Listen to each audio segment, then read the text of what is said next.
बिस्मिल्लाहिर्रहमानिर्रहीम। अस्सलाम वालेकुम नाजरीन, आप यूट्यूब चैनल देख रहे हैं, मैं इमरान खान हूँ। नाजरीन, रोला बहुत ज़्यादा पड़ गया है जो पंजाब के अंदर एक नया बिल लाया जा रहा है। इस बिल को क्या नाम दिया जाए? मेरे ख्याल में जो सबसे मुनासिब नाम है, क्योंकि आने वाले दिनों में ये बिल बहुत बदनाम होने वाला है और ये नेक नियति से तो हो ही नहीं सकता। हुकूमत के जो हमायती थे, जो हुकूमत के साथ खड़े थे, जो मरियम नवाज या नवाज शरीफ के लिए थोड़ा बहुत नरम गोशा रखते थे, वो लोग भी परेशान हो गए हैं कि यार ये किस किस्म का बिल ये लोग लेकर आ गए। अगर ये इस तरह के कानून बनाएंगे तो कानून की धज्जियां तो उड़ेंगी, इंसानी हकूक अमली तौर पे बिल्कुल ही खत्म हो जाएंगे। तो ये क्योंकि बहुत बदनाम होने वाला है बिल, तो इसका कोई आसान नाम होना चाहिए। तो ये मार्शल लॉ बिल, इसका मेरे ख्याल में अब तक मुझे जो समझ आया, आसान तरीन नाम इसका रखा जा सकता है, मार्शल लॉ बिल। और ये पंजाब के अंदर एक तरह से मार्शल लॉ बिल लाया जा रहा है। इसका मुश्किल नाम लेने से बेहतर है इसको मार्शल लॉ बिल ही पुकारा जाए। ये पाकिस्तान में अब एक नया ट्रेंड है, यानी पंजाब के अंदर खास तौर पे खातून civil martial law administrator TikToker Maryam Nawaz साहिबा जो है, वो अब एक कानून लेकर आ रही है जो उनका मनपसंद कानून है। इसमें मैंने मनपसंद इसलिए कहा कि जो एमपीए है जिसने ये बिल मुतारिफ करवाया, वो खुद मुकर गया। उसने कहा जी मैं तो नहीं लेके आया।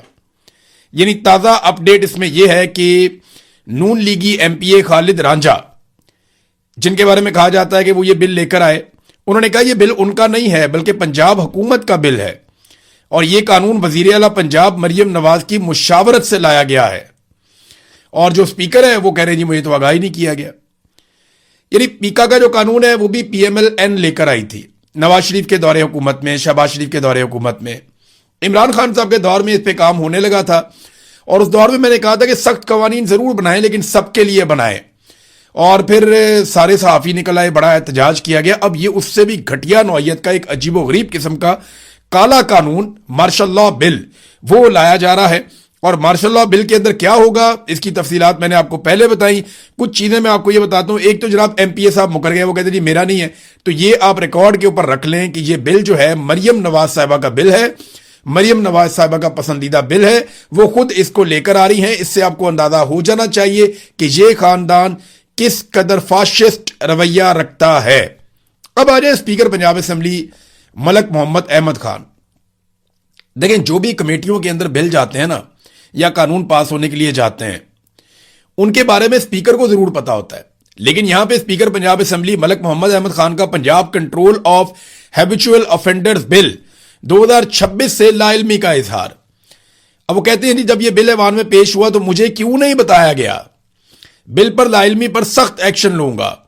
अंग्रेज दौर का नौ आबादियाती कानून जो है, निजाम का जो कानून है वो मुमकिन नहीं है, मलक अहमद खान कह रहा है। मलक अहमद खान कौन है? जनरल बाजवा का बहुत करीबी आदमी, रिजीम चेंज ऑपरेशन के मरकजी किरदारों में से एक। जनरल बाजवा और उनके रिश्तेदारों से बेहतरीन ताल्लुकात बनाकर शरीफ खानदान के लिए रास्ते निकालने वाला मलक अहमद खान। मलक अहमद खान वही है जिनके भाई के ऊपर मनी लॉन्ड्रिंग के बड़े सीरियस एलिगेशन थे और उनके ऊपर मुकदमात भी बने थे। लेकिन बाद में अचानक से उनके लिए नरमी हो जाती है जब मलक अहमद खान साहब के जनरल बाजवा साहब अच्छे ताल्लुकात बन जाते हैं। तो नाजरीन, अब सवाल यह पैदा होता है कि क्या स्पीकर की मंजूरी के बगैर यह बिल कमेटी से मंजूर कराया गया? यानी ये बहुत अजीब बात है ना कि स्पीकर को पता ही नहीं है, बारों बार काम हो रहे हैं। तो हर चीज मरियम नवाज के कंट्रोल में है या जो लोग मरियम नवाज को रिमोट कंट्रोल से कंट्रोल कर रहे हैं या वो चीज उनके कंट्रोल में है। अब देखें ना, मरियम नवाज की सियासी तौर पे तो कोई पहचान नहीं है। सिर्फ उनका वालिद एक वजीर आजम रहा है, वजीर आला रहा है। अपनी सियासी हैसियत उनकी कुछ नहीं है, ना उनकी सियासी सोच है, ना उनके पास जो उनकी कैबिनेट में करीबी उनकी सहेलियां हैं उनमें से किसी की सियासी सोच नहीं है। आप अंदाजा करें ना, वो जो वजीर तालीम जिस आदमी को रखा हुआ है, अब जिस लेवल का वजीर तालीम है उस लेवल को देख के आपको अंदाजा हो जाना चाहिए कि इनकी टोटल कैपेसिटी क्या है। यानी जिस हुकूमत का, जिस कैबिनेट का वजीर तालीम इस लेवल का आदमी हो, आपने शक्ल देखी है उसकी, आपने काम भी उसके सुने, आप उसकी तहरीरें भी पढ़ते रहते हैं, उसके बयानात भी सुनते रहते हैं, बंदा सर पकड़ के बैठ जाता है कि ना सर है ना पाऊं है। तो जिनका वजीर तालीम इस नौयत का होगा, जिनकी इंफॉर्मेशन मिनिस्टर को देख लें, बाकी मिनिस्टर्स को आप देख लें, तो आपको उनकी ज़हनी हालत का पता चल जाएगा। तो इनका कोई तजुर्बा तो है नहीं सियासत में, बेचारे बिल्कुल सियासत से नाबल्द हैं। तो इनको लिखकर जो चीज दी जाती है ये समझते हैं वही ठीक है, जो इनको ब्रीफिंग दे दी जाती है ये पागल हो जाते हैं, उसके ऊपर पता नहीं कितना बड़ा काम हो गया। लेकिन जो आदमी थोड़ी सी भी सियासत को समझता है या जिस सहाफी को थोड़ी बहुत भी समझ है, वो सर पकड़ के बैठ गया कि ये इन्होंने किया क्या, ये किस लेवल का कानून ये लोग लेकर आ गए हैं। पूरा निजाम हिल गया है कि भाई अब क्या करना चाह रहे हैं, क्या आप पाकिस्तान को शुमाली कोरिया से भी बदतरीन कोई जगह बनाना चाहते हैं? क्या आप डिक्टेटरशिप से भी आगे किसी जगह पे जाना चाहते हैं? जनाब एमपीए मुकर गया, कहता जी मेरा नहीं है, मरियम नवाज का है। मरियम नवाज ने खुद बनाया था पंजाब हुकूमत का, मैं कल्ला नहीं है। और जो मलिक अहमद खान साहब है वो कहते जी मुझे तो पता ही नहीं था इसके बारे में। ये चीज भी हो रही है यानी, और इसको जो है वो जोड़ा गया अंग्रेज दौर का नौ आबादियाती निजाम। ये उस तरह का एक कानून है जो ये लाया जा रहा है पंजाब के अंदर। अब इसके ऊपर ना लोग अलग अलग राय दे रहे हैं। जो बहुत करीबी लोग हैं पीएमएलएन के, नवाज शरीफ के, मरियम नवाज के, वो लोग भी बेचारे बोलना शुरू हो गए। यानी वो सहाफी जिन्होंने बहुत सपोर्ट किया वो बेचारे भी बोल रहे हैं कि यार ये क्या मुसीबत है। अब यहां पे जो है वो नजम सेठी का स्टेटमेंट बहुत इंटरेस्टिंग है। वो ये कहते हैं कि आज ये हुकूमत में बैठे हुए हैं, कल ये अपोजिशन में इन्होंने जाना ही जाना है, तो फिर की करोगे तुसी? यानी उन्होंने पंजाबी में उन्होंने पूछा, फिर एक नज़म भी उनको सुना दी। तो उन्होंने कहा मुस्लिम लीग नून को ये बात समझ आ जानी चाहिए, ये पहले भी मुश्किल हालात से गुजरे हैं और ये फिर भी गुजरेंगे। तो तारीख बड़ी जालिम होती है। यही सारे कवानीन जो है ना, चाहे ये पीका है चाहे ये टीका है, ये जो भी है ना इनके ऊपर ही लगने, ये मार्शल लॉ बिल भी इनके ऊपर ही लगना है। ये जितने आप सख्त से सख्त कवानीन बनाएंगे ना, ये मुड़ के आपके ऊपर ही आएंगे, क्योंकि बारी बारी सबकी बारी। जब तक पाकिस्तान में मिलिट्री एस्टेब्लिशमेंट का एहतसाब नहीं होगा ना, तब तक पाकिस्तान में सब लोग जद में आते रहेंगे इसी तरह के जालिमाना कवानीन के। तो नाजरीन अब ये अच्छा, इसमें एक इस्तिस्ना भी है। एक और बड़ी इंटरेस्टिंग बात जो है इसके अंदर, इसमें एक इस्तिस्ना भी है। कौमी पॉलिसी जिसके तहत बड़े मनसब पर फाइज शख्सियात, उन्हें इस्तिस्ना दे दिया गया इसके अंदर भी कि जनाब बाकी सारे तो जो है समाज दुश्मन हो जाएंगे, बाकी सब पे तो ये मार्शल लॉ बिल लगेगा, लेकिन ये जो है ना बड़े बड़े लोग जो है उनके ऊपर नहीं लगेगा। इस तरह जो पंजाब में तैयार किया गया जो नया कानून है, इसके तहत भी हुकूमत और अहलकारों को गुड फेथ में इससे इस्तिस्ना होगा और इनके खिलाफ कोई कानूनी कार्रवाई नहीं हो सकेगी। आप अंदाजा करें, आम आदमी की मंजी ठोक दो, अपोजिशन की ऐसी तैसी कर दो, गरीब आदमी को रगड़ा लगा दो, कोई सोशल मीडिया पे नौजवान आवाज उठाए तो उसका पूरा घर तोड़ दो, जो मर्जी उसके साथ करो। लेकिन जब कोई सरकारी मुलाजिम करे या हुकूमत करे तो आपके नहीं गुड फेथ में किया है। यानी वो एक ताड़ा कुत्ता टॉमी ते साड़ा कुत्ता कुत्ता, ये एक मिसाल थी, आपको याद होगी। थोड़ा अरसा पहले अली अमीन गंडापुर ने भी एक मिसाल दी थी कि हम नाचें तो ये और तुम नाचो तो वो। तो हर एक की तरह की अपनी अपनी जुबानों में, पश्तो में अलग है, अंग्रेजी में अलग है, उर्दू में अलग है, तो बहुत सारी मिसालें बनी हुई हैं। तो मैं हैरान होता हूं कि ये सबके लिए अलग अलग कानून कैसे बना सकते हैं। एक मुल्क के अंदर अलग अलग कानून तो नहीं होते कि हुकूमती आदमी अगर ये गंद मारेगा तो उसको माफ है, आप ये सोचेंगे गुड फेथ है, यार कोई अच्छा सोच के ही कहा होगा। लेकिन कोई और आदमी अगर कोई सही बात भी कहेगा, इसने जरूर बुरा सोचा होगा। अब ये नियतों का फैसला करना शुरू हो जाएंगे, अपनी अदालतें खुद लगाएंगे, जजेस नहीं लगाएंगे, इनके अपने सरकारी मुलाजिम अदालतें लगाएंगे, अपनी अदालतें खुद लगाएंगे, खुद ही फैसले सुनाएंगे और खुद ही उस पर अमल दरामद भी करवाएंगे। ये पाकिस्तान के अंदर खासतौर पर पंजाब में करने जा रहे हैं। मियां दाऊद साहब है एक वकील, और उन्होंने, मियां दाऊद एडवोकेट ने इसकी चंद चीजें हाईलाइट की हैं। और जो चीजें उन्होंने हाईलाइट की हैं ना, वो 13 आर्टिकल हैं आइन के। आइन पाकिस्तान के 13 ऐसे आर्टिकल हैं जो बुनियादी हकूक से मुताल्लिक है, उनकी खिलाफ वर्जी कर रहा है ये मार्शल लॉ बिल। तो मियां दाऊद एडवोकेट के मुताबिक आइन का आर्टिकल 4 यानी मुसावी कानूनी हक, वो छिन जाता है इससे। आर्टिकल 9 जिंदगी और आजादी का हक छिन जाता है। आर्टिकल 10 गैर कानूनी गिरफ्तारी और नजरबंदी से तहफ़्फ़ुज़, ये भी छिन जाता है। आर्टिकल 10A फेयर ट्रायल का हक भी चला जाता है।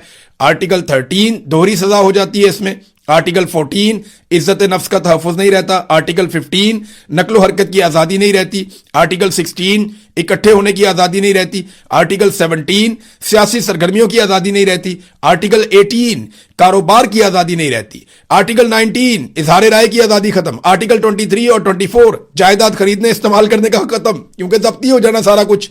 और इसके अलावा भी वो ये बताते हैं कि आइन के आर्टिकल 175 सब आर्टिकल 3 अदलिया और इंतजामिया को अलग करना की भी खिलाफ वर्जी है।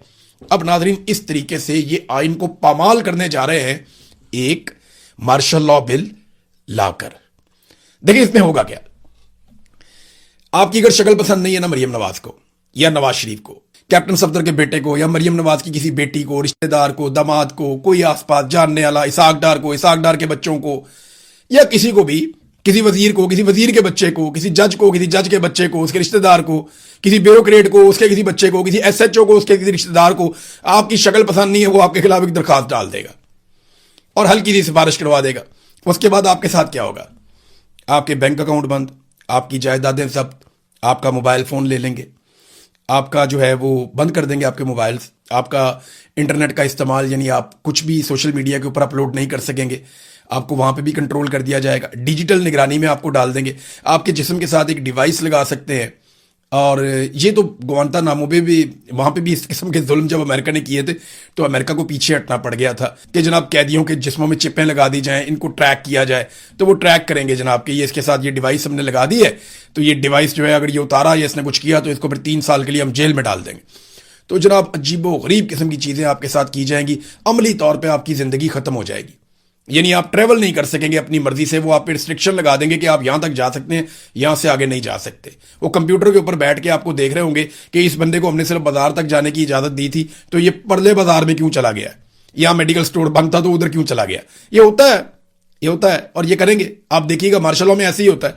तो ये चीजें इस तरफ लेकर जा रहे हैं और आपको ज्यादा हैरान होने की जरूरत नहीं है, क्योंकि इनकी यही सोच है। नवाज शरीफ भी बनना चाहता था अमीरुल मोमिनीन, जब परवेज मुशर्रफ ने बाद में मार्शल लॉ लगा दिया था। एक तो अमीरुल मोमिनीन नवाज शरीफ बन जाता, वो भी वही होना था कौम के साथ। परवेज मुशर्रफ ने मार्शल लॉ लगा के भी वही कर दिया कौम के साथ। तो फौज कभी भी किसी मसले का हल नहीं होती। मसले का हल होता है साफ और शफाफ इलेक्शन। कौम फैसला करे कि किसने रहना है और किसने नहीं रहना। बहरहाल कौम को तो कभी फैसला ये लोग करने नहीं देते। बहरहाल आइन की खिलाफ वर्जी करते हुए अब एक मार्शल लॉ बिल जो है उसकी तैयारी अगले मराहिल में जा रही है। रोक सकते हो तो रोक लो, अगर नहीं रोकोगे तो मैंने पहले भी कहा, मैं अब भी कहता हूं कि बारी बारी सबकी बारी। एक बात और जो नजम सेठी ने की बड़ी इंटरेस्टिंग है, उन्होंने ये बताया कि जनाब ये आ क्यों रहा है। उसकी वजह यह है कि हुकूमत एक तरह से ये तस्लीम कर रही है कि पाकिस्तान तहरीक इंसाफ का जोर नहीं टूटा अभी तक। ये मैं मदर अब्बास साहब को सुन रहा था और भी बहुत सारे सीनियर तजियाकार हैं। देखिए ना, मैं कहूंगा तो मेरा तो थोड़ा सा इस एस्टेब्लिशमेंट के साथ फड्डा है। जो मौजूदा पाकिस्तान में एस्टेब्लिशमेंट है इसके साथ मेरा फड्डा है। इन्होंने मेरे साथ बहुत जुल्म किया, मेरे से मेरा मुल्क छीन लिया, मेरी आज़ादी छीन ली, मेरे से मेरे बहुत सारे हुकूक छीन लिए, मुझे बहुत तकलीफ दी इन्होंने। तो मेरा तो इनके साथ एक फड्डा है। अगर मैं बात करूंगा तो बाद औक़ात आपको लगेगा कि शायद यार ये गुस्से में भी है। हालांकि मैं बहुत कोशिश करता हूं अपने ऊपर कंट्रोल रखने की और मैं गुस्से से दूर रहकर अपना काम करता हूं। लेकिन अब बहुत सीनियर लोग जो मीडिया में हैं वो ये कहना शुरू हो गए हैं कि पीटीआई का जोर नहीं टूटा इनसे, इन्होंने सब कुछ करके देख लिया और ये कोई ऐसा पॉलिटिकल बयानिया बनाने में कामयाब नहीं हुए जिससे ये पाकिस्तान तहरीक इंसाफ को कमजोर कर सकें या उनके वोट बैंक को हिला सकें। हाँ, इन्होंने ऑप्टिक्स जरूर क्रिएट कर लिए, जाली इलेक्शन जरूर जीत लिए, लेकिन जब भी कभी लोगों को मौका मिलेगा फ्री एंड फेयर इलेक्शन में लोग बड़े पैमाने पर निकलकर उसी तरह पाकिस्तान तहरीक इंसाफ को वोट डाल लेंगे। और ये बात पाकिस्तान की मिलिट्री एस्टेब्लिशमेंट और सारे जानते हैं। तो अभी जनाब एक और इलेक्शन आ रहा है कि बल्दियाती इलेक्शन पंजाब के अंदर, तो उससे भी इन्हें खौफ है कि वहां पे लोग निकलेंगे और पाकिस्तान तहरीक इंसाफ को वोट डालेंगे। अगर एक इलेक्शन भी पाकिस्तान की मिलिट्री एस्टेब्लिशमेंट ने पब्लिक पे छोड़ दिया और इलेक्शन कमीशन के ऊपर दबाव ना डाला जाली फॉर्म 47 के लिए, तो पूरी की पूरी पीएमएलएन, उनकी लीडरशिप नवाज शरीफ से लेकर नीचे तक सारे के सारे बुरी तरह एक्सपोज हो जाएंगे, जैसे 2024 में 8 फरवरी के इलेक्शन में ये लोग एक्सपोज हो गए थे। नादरीन, अब सुहेल अफरीदी साहब ने एक स्टेटमेंट दिया है और एक सख्त स्टेटमेंट है उनकी तरफ से, क्योंकि 5 अगस्त करीब आ रही है। अगर तो 5 अगस्त का मोमेंटम बनाना है तो पाकिस्तान तहरीक इंसाफ को वो अनाउंसमेंट करनी चाहिए थी जो उनके इंटरनल मीटिंग में डिस्कस हुई थी। मुझे ये इंफॉर्मेशन मिली थी कि पाकिस्तान तहरीक इंसाफ में ये डिबेट हुई थी कि 5 अगस्त को मुल्क गिर एहतजाज किया जाए, 5 अगस्त को पूरे मुल्क को निकाला जाए और फैसला कुन एक लॉन्ग मार्च किया जाए, और इस किस्म की तजावीज आ रही थी। लेकिन फिर अचानक से सारा कुछ एवेपोरेट हो गया, सब खामोश हो गए, ये खबरें कहीं दब गई, किसी ने अनाउंसमेंट भी नहीं की। मेरे ख्याल में आखिरी दिनों में अनाउंसमेंट करेंगे, चंद दिन पहले, जब तैयारी का वक्त नहीं बचेगा। अगर आप ज्यादा देर तक कोशिश करें, ज्यादा देर तक तैयारी करें, उसका मोमेंटम बिल्ड करें, तो एक बेहतर एहतजाज या लॉन्ग मार्च हो सकता है। लेकिन अगर आप कहें जी मैंने फौरन करना है, तो फिर तो वो नहीं होता ना, फिर तो जैसे एस्टेब्लिशमेंट चाहती है फिर उसी तरह का होता है। बहरहाल सुहेल अफरीदी ने कहा कि सिक्योरिटी फोर्सेज को पैगाम देता हूं, एहतजाज हर सूरत होगा, गोली चली तो पहला सीना मेरा होगा। वैसे अली अमीन गड्डापुर ने भी यही कहा था, सुहेल अफरीदी साहब ने भी उसी तरह का स्टेटमेंट दिया है। जो होगा वो फिर हम देखेंगे। सुहेल अफरीदी ने कहा कि सिक्योरिटी फोर्सेज को पैगाम देते हैं, इमरान खान से मुलाकात के लिए हमें एहतजाज करना है। अगर किसी ने मुजाहिरीन पर गोली चलाई तो वो बेगैरत होगा, और जो गोली चलाने का कहेगा वो भी बेगैरत होगा। ये भी उन्होंने जनाब बेगैरत कहना शुरू कर दिया। फिर उसके बाद उन्होंने अपने कुछ तरक्याती मंसूबे और चीज़ों के बारे में बताया। लेकिन सुहेल अफरीदी ने यह नहीं बताया कि ये जो सवाब दीदी फंड है, इसके बारे में जो ARY ने खबर छापी वो खबर ठीक है या गलत है। क्योंकि उस खबर के मुताबिक सवाब दीदी फंड को लगभग 700% से ज़्यादा बढ़ा दिया गया है। हालांकि इमरान खान साहब ने कहा था कि सवाब दीदी फंड जो हैं वो सिफर होंगे, वो नहीं होंगे। बहरहाल ये सुहेल अफरीदी ने कहा कि हम एहतजाज करेंगे मुलाकात के लिए और इमरान खान साहब से मिलने के लिए हम पूरा जोर लगाएंगे। मेरे ख्याल में अगर इन्होंने कोई कॉल दे दी 5 अगस्त की, तो उससे पहले शायद इमरान खान साहब से कोई एक आधी मुलाकात करवा दी जाए। तो अब मामला इमरान खान की रिहाई का नहीं है, अब मामला इमरान खान से मुलाकात करने का है। देखिए, आसिम मुनीर साहब की एक बड़ी कामयाबी तो यह है कि पाकिस्तान तहरीक इंसाफ के ऊपर लोगों का एतमाद बहुत हद तक मुतजलजल हो गया। अब हम ये बार बार सुनते हैं कि जनाब इमरान खान की फैमिली को कोई किरदार अदा करने दिया जाए जब तक कि इमरान खान साहब जेल से बाहर नहीं आ जाते। इसलिए कि वर्कर अब लीडरशिप से अब वो एनर्जी ले ही नहीं रहा। उसे लगता है कि जो सबसे मेन आदमी है इमरान खान, उसके लिए लीडरशिप काम नहीं कर रही और इमरान खान की फैमिली के अलावा शायद कोई वफादार बचा नहीं है। ये अब कारकुनों के अंदर सोच पैदा हो गई और अब ये मुतालबा भी आपको सोशल मीडिया पर नजर आता है। अच्छे खासे पाकिस्तान तहरीक इंसाफ के लीडर्स हैं जो कह रहे हैं कि इमरान खान साहब की फैमिली को आगे किया जाए और वो एहतजाज को लीड करें जब तक इमरान खान बाहर नहीं आ जाते। अब इस किस्म की बातें जो हैं वो इमरान खान साहब की पार्टी के अंदर से हो रही हैं और कारकुन इसके ऊपर बड़ा जोर भी दे रहे हैं। तो ये एस्टेब्लिशमेंट की एक कामयाबी है कि एक तो उन्होंने लीडरशिप को काफी मुतनाज़ कर दिया और दूसरा उनकी कामयाबी ये है कि लीडरशिप के जो मुतालबात थे वो इमरान खान साहब की रिहाई, उनकी आजादी, उनके ऊपर जाली मुकदमात का खात्मा, मैंडेट की वापसी, इन चीजों से हटकर वो यहां तक आ गए कि जनाब इमरान खान साहब को अस्पताल ले जाएं और जनाब आप हमारी इमरान खान साहब से एक मुलाकात करवा दें। यानी वो मुतालबात जो एक पीक थी उनकी, वो बहुत ऊंचे लेवल के मुतालबात थे, वो अब बड़े निचले लेवल तक आ गए और ये मिलिट्री एस्टेब्लिशमेंट ने अपने जुल्म के जरिए से किया है और पाकिस्तान तहरीक इंसाफ की लीडरशिप एक एक कदम करके पीछे हटती रही मफामत के चक्कर में और आज अब वो वहां खड़े हैं कि वो कोई बड़ा मुतालबा भी नहीं कर रहे। नादरीन, अमेरिका और ईरान के मुज़ाकरात अब कतर में शुरू होने जा रहे हैं। ये एक बड़ी डेवलपमेंट है और इसमें जो खबर है मेरे पास वो ये है कि अमेरिका ने और ईरान ने एक दूसरे के ऊपर दोबारा से हमला किया और उसके बाद दोहा के अंदर अब मुज़ाकरात होंगे अमेरिका के और ईरान के और ये बराह रास्त मुज़ाकरात होंगे और एक हॉटलाइन भी कायम की जाएगी अमेरिका की और ईरान की फोर्सेस के बीच में। यानी इन दोनों फौजों के बीच में एक हॉटलाइन कायम की जाएगी ताकि किसी भी हंगामी सूरत हाल में जवाबी हमला करने से पहले ये एक दूसरे से रब्ता करके पूछ लें कि जनाब ये काम आपने किया है या कोई तीसरा कर गया है। तो ये एक अच्छी बात है, ये हो जाना चाहिए और ये कतर की तरफ से एक आइडिया है। इस पर अगर अमल दरामद होता है तो ये ज़रा बेहतर रहेगा, एक बड़ी लड़ाई से बचने में मददगार भी साबित होगा।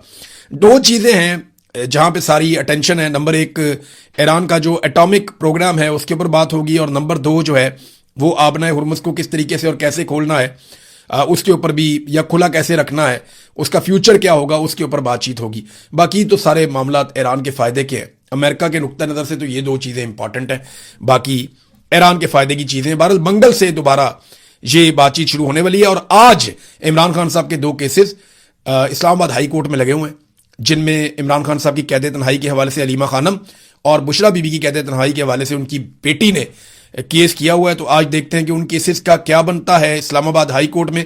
वैसे तो अदालत से जो है वो 26वीं और 27वीं आईनी तरमीम के बाद किसी किस्म के इंसाफ की तवक्को नहीं है। नादरीन, समीदीन बलोच ये बलोच यकजहती कमेटी जो है उसकी एक मेंबर हैं और बहुत आवाज़ उठाती हैं बलोचों के हुकूक के लिए। इनके वालिद को जबरी तौर पे लापता हुए आज 17 साल हो गए। कितनी तकलीफ और कितना कर्ब है। मैं इनका एक इंटरव्यू सुन रहा था, उसमें इन्होंने मारम बलोच को कहा कि देखो मारम, तुम्हारे पास अपने बाप की कब्र है, मेरे पास तो अपने बाप की कब्र भी नहीं है। और वो ये कह रही थी हम तो सिर्फ इतना कहते हैं कि हमें हड्डियां ही लौटा दें, हमें गले सड़े जिस्म वापस कर दें, हमें लाशें वापस कर दें ताकि हम अपने प्यारों को रो तो सकें। अब इनके जो वालिद हैं उनको जबरी तौर पे लापता हुए 17 साल हो गए। 28 जून 2009 को उन्हें जबरी तौर पे लापता किया गया था। अब सवाल यह पैदा होता है कि अगर उन्होंने कोई गैर कानूनी काम किया या वो पाकिस्तान मुखालिफ सरगर्मियों में मुलव्विस थे या फर्ज कर ले कि वो कोई दहशतगर्द है, तो उसको अदालत के अंदर पेश किया जाना चाहिए था। इस तरह से जो जबरी तौर पे आप किसी को लापता करते हैं तो आप ना सिर्फ एक खानदान बल्कि एक पूरे कबीले को अपने खिलाफ कर लेते हैं। अगर आप कानून के मुताबिक लाकर चीजों को साबित करें तो लोग सोचें भी कि जनाब कोई आदमी गलत करता है तो उसके साथ गलत होता है। लेकिन जब आप बगैर अदालत के एक अपना ही आप मावरा अदालत कार्रवाइयां शुरू कर देते हैं तो उसका नतीजा कभी भी अच्छा नहीं निकलता। अब तक के लिए इतना ही। अपना ख्याल रखिएगा, अपने इस चैनल का भी। अल्लाह हाफ़िज़।